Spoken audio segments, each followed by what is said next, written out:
تھوڑی سی کوئی کام کی باتیں بتاتی ہوں آپ کو۔ تھوڑی سی بلائی میں چند قطرے لیموں کا عرق ملا کر ہونٹوں پر لگائیں تو ہونٹ سرخ ہو جائیں گے۔ پھٹکری بہت کم استعمال کریں، تھوڑی سی قطرہ سی نامعلوم سی اور گلسرین ملا کے لگانے سے بھی ہونٹ خوبصورت ہو جاتے ہیں۔ سردیوں میں اکثر ہونٹ پھٹ جاتے ہیں، اس کے لیے گائے کا کچا دودھ روزانہ ہونٹوں پہ لگائیں۔ ٹماٹر کاٹ کر بھی ہونٹوں پر ملنے سے ہونٹ سرخ ہو جاتے ہیں۔ دانت کے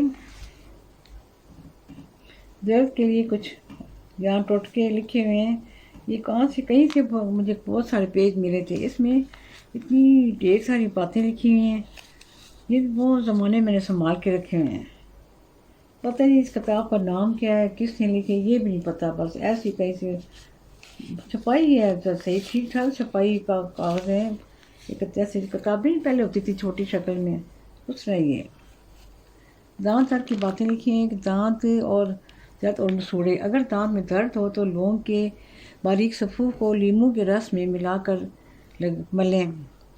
داڑھ میں درد ہو تو پرفیوم پر روئی لگا کر داڑھ میں رکھیں۔ کھوکھلی داڑھ میں درد ہو تو خراسانی، اجوائن، گندک کے بیج، تخم پیاز اور موم برابر وزن میں لے کر آگ پر گرم کر کے مال لیں، پھر اس آگ پر رکھ کر اس کے دھوئیں کو نلکی کے ذریعے سے داڑھ تک پہنچانے سے یہ تو بہت مشکل کام ہے، داڑھ تک پہنچ بہت مشکل ہے۔ پیاز کے عرق میں روئی ملا کر دانت میں رکھنے سے دانت کا درد دور ہو جاتا ہے۔ سرکے میں شہد ملا کر ملنے سے مسوڑوں کے مرض دور ہو جاتے ہیں۔ سرکے میں نمک اور پھٹکی ملا کر کلیاں کرنے سے بھی مسوڑوں سے خون بہنا بند ہو جاتا ہے۔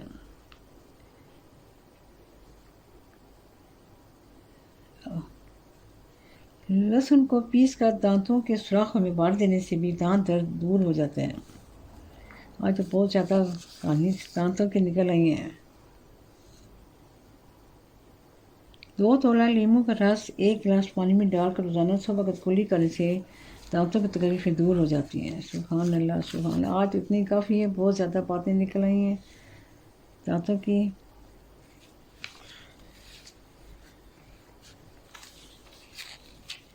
کوئی تھوڑی سی ہنسی کی بات بھی ہو جائے۔ بڑے مزے کے لطیفے بھی نکلے ہیں، سناتی ہوں آپ کو، ذرا سے ڈھونڈتی ہوں۔ حسن سلوک۔ ایک بات مزاج شخص نے قدرے معذرت خواہانہ لہجے میں اپنے متحد سے کہا کہ میں اکثر تمہیں بلا وجہ ڈانٹتا رہتا ہوں، تم ہمیشہ مسکرا کر خاموش ہو جاتے ہو، یا ایسی غلطی تسلیم کر لیتے ہو جو تم سے سرزد نہیں ہوئی ہوتی۔ آج میں یہ سمجھ پر مجبور ہو گیا ہوں کہ مجھے ایسا رویہ ہرگز اختیار نہیں کرنا چاہیے۔ بات کی بات سن کر متحد خوشی سے مسکرایا، جلدی سے بولا، سر، میرے والد مرحوم کہا کرتے تھے کہ حسن سلوک سے کمینے انسان بھی موم ہو جاتا ہے۔ آج پتہ چلا کہ وہ والد مرحوم بہت ہمیشہ سچ کہتے تھے۔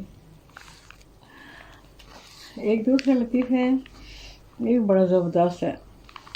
3 دوست تھے۔ ایک بار 3 دوست کھانا کھانے گئے، ابھی ہوٹل پہنچے تھے کہ بادل آ گئے۔ انہوں نے فیصلہ کیا کہ ایک کو چھتری لانے کے لیے بھیجا جائے تاکہ واپسی میں آسانی ہو۔ چنانچہ ایک دوست چھتری لینے چلا گیا۔ جانے سے پہلے اس نے شرط یہ رکھی تھی کہ میرے آنے تک کوئی کھانے کو ہاتھ نہیں لگائے گا۔ 5 گھنٹے گزر گئے، وہ نہ آیا۔ تب انہوں نے یہ فیصلہ کیا کہ اب کھانا کھا لینا چاہیے۔ جیسے ہی انہوں نے کھانے کی طرف ہاتھ بڑھایا تو دروازے کے پیچھے سے آواز آئی، خبردار جو کسی نے کھانے کو ہاتھ لگایا ورنہ میں چھتری لینے نہیں جاؤں گا۔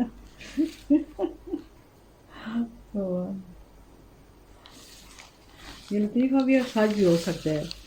زندگی میں کیا کیا باتیں دیکھنے سننے میں آتی ہیں۔ اب ذرا کھری کھری باتیں بھی سن لیں۔ کمزور انسان نہیں بلکہ نفس ہوتا ہے، عمل میں تاخیر نہیں، نیت میں خلل ہے، وقت کی کمی نہیں، سستی کی عادت ہے، رزق کی کمی نہیں، ہرس کی مار ہے، انسان بہت ہے، انسانیت کی کمی ہے۔ میرے حالات ایک دن سدھر جائیں گے لیکن کافی لوگ میرے دل سے اتر جائیں گے۔ زبردست۔ نمک کی طرح کڑوی بات کہنے والا سچا دوست اور میٹھی باتیں کرنے والا چاپلوس بھی ہو سکتا ہے۔ نمک میں کبھی کیڑا نہیں لگتا، میٹھی چیزوں میں ہمیشہ کیڑے لگ جاتے ہیں۔ یہ زبردست بات ہے۔ یہ پہلے بھی میں نے پڑھی تھی تو میرے دل اس بات کا بہت اثر ہوا تھا۔ کبھی ایسے شخص پر ظلم نہ کرو جس کے پاس فریاد کے لیے اللہ تعالیٰ کے سوا کوئی بھی نہ ہو۔ محبت ڈھونڈنے والوں کو نہیں بلکہ بانٹنے والوں کو ملتی ہے۔ زبردست زبردست، بہت ہی زبردست۔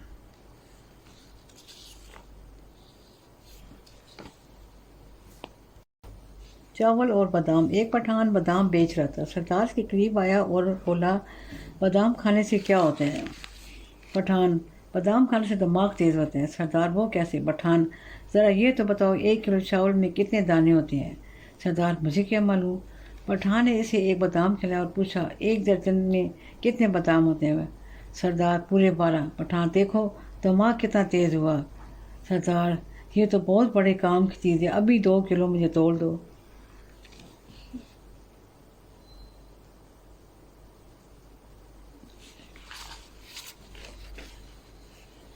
اچھا، ایک چھوٹا سا واقعہ ہے، بے غرض نیکی۔ ایک نیک عورت کہیں گاڑی میں سوار جا رہی تھی کہ کسی سڑک پر چھوٹی عمر کا ایک لڑکا نظر آیا جو ننگے پاؤں چلا جا رہا تھا اور بہت تھکا معلوم ہوتا تھا۔ یہ دیکھ کر نیک عورت نے کوچوان سے کہا، غریب لڑکے کو گاڑی میں بٹھا لو اور اس کا کرایہ میں ادا کروں گی۔ کافی عرصہ گزر، تقریباً 20 سال کے بعد اسی سڑک پر ایک کپتان گاڑی پر سوار چلا جا رہا تھا۔ اس کی نظر اتفاقاً ایک بوڑھی عورت پر جا پڑی جو تھکی ہوئی چال سے پیدل چل رہی تھی۔ یہ دیکھ کر کپتان نے کوچوان کو حکم دیا، گاڑی ٹھہرا کر اس بوڑھی عورت کو بھی بٹھا لو، اس کا کرایہ میں ادا کروں گا۔ منزل پر پہنچ کر سواریاں گاڑی سے اترنے لگیں تو بوڑھی عورت نے کپتان کا شکریہ ادا کر کے کہا، اس وقت میرے پاس کرایہ ادا کرنے کے لیے دام نہیں ہے۔ کپتان نے کہا، تم بالکل فکر نہ کرو ماں، میں نے کرایہ دے دیے، کیونکہ مجھے بوڑھی عورتوں کو پیدل چلتے دیکھ کر ہمیشہ ترس آتا ہے۔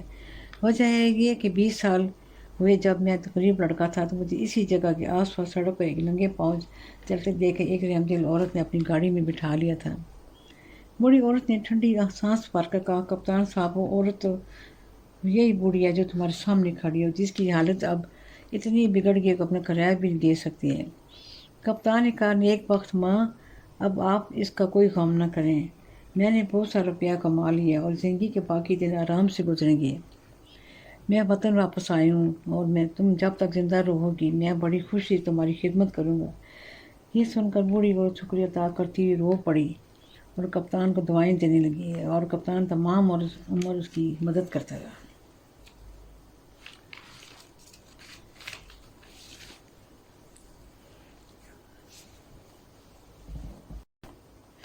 جب ہم لالچ پور ہوتے تھے تو بہت زمانے کی بات ہے، دونوں چھوٹیاں ہوتی تھیں، تب میں اکثر آلو اور گاجریں پتہ نہیں کیسے میرے دل میں آیا تھا، میں بناتی تھی کافی ایسا، اور ہم اتنے شوق سے کھاتے تھے۔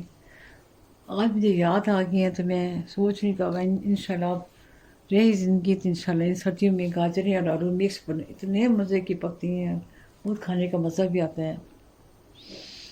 آج میں صبح سے دودھ بچا تھا تو صبح میں ناشتے کے بعد میں نے سیمی میں کہا چلو بنا لیتے دودھ والی نا، اس میاں ڈالی تو اتنی زیادہ پاڑ گئی۔ اب میں پریشان، پھر فوراً ذہن میں آیا کہ اب دودھ اور ہے نہیں، پھر میں اسے تھوڑا پانی ڈال دیا نا، وہ ہلکی آگ پہ رکھ کے پکتی رہی اور پانی بھی خشک ہو گیا اور اس کا ذائقہ بھی ٹھیک ہو گیا اور سوئیاں بھی۔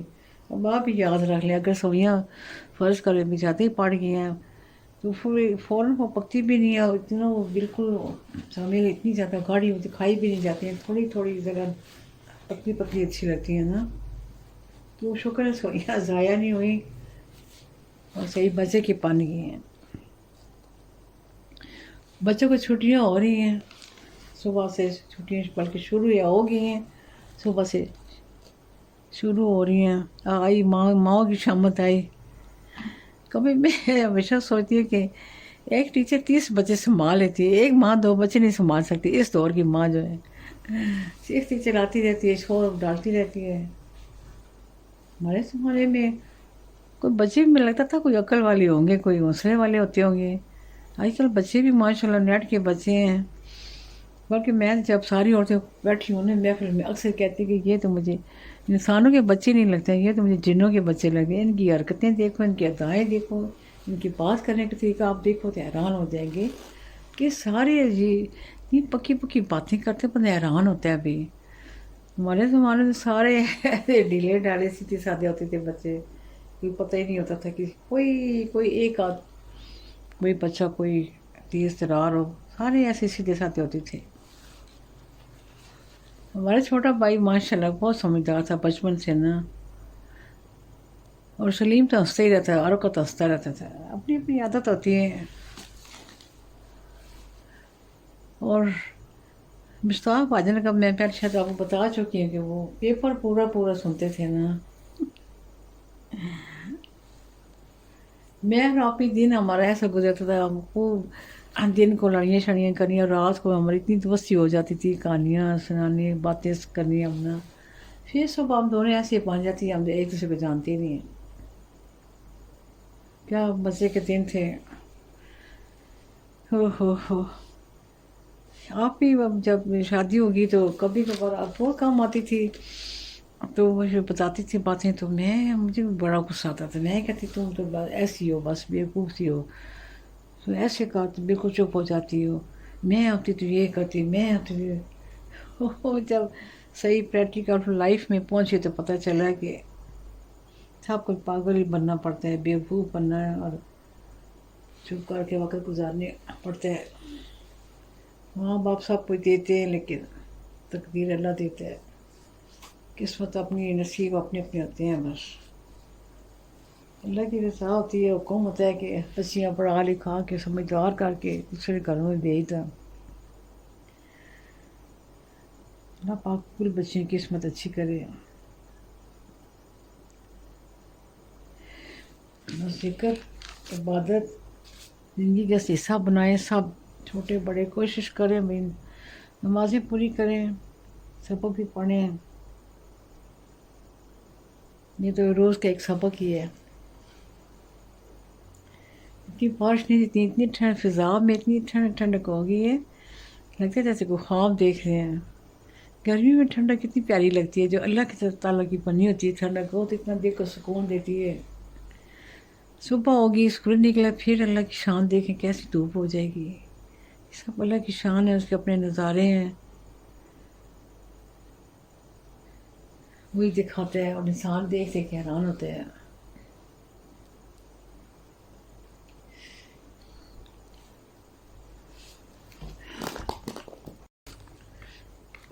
ایک چھوٹا سا پیراگراف ہے، اتنا زبردست ہے کہ آپ بھی سن کے عرش کر اٹھیں گے. عنوان ہے عزت. دولت، عزت اور علم تینوں دوست تھے. ایک مرتبہ ان کے بچھڑنے کا وقت آ گیا. علم نے کہا مجھے درسگاہوں میں تلاش کیا جا سکتا ہے. دولت کہنے لگی مجھے عمراء اور بادشاہوں کے محلات میں تلاش کیا جا سکتا ہے. عزت خاموش رہی. علم اور دولت نے عزت سے اس کی خاموشی کی وجہ پوچھی تو عزت ٹھنڈی آہ بھرتے ہوئے کہنے لگی کہ جب میں کسی سے بچھڑ جاتی ہوں تو دوبارہ نہیں ملتی ہوں. بہت ہی زبردست، بہت ہی زبردست. اچھا جی، اب اجازت چاہوں گی. اللہ حافظ. یا حافظ یا اسلام، یا حافظ یا اسلام، یا حافظ یا اسلام. اللہ حافظ. اللہ نگہبان. اللہ نگہبان.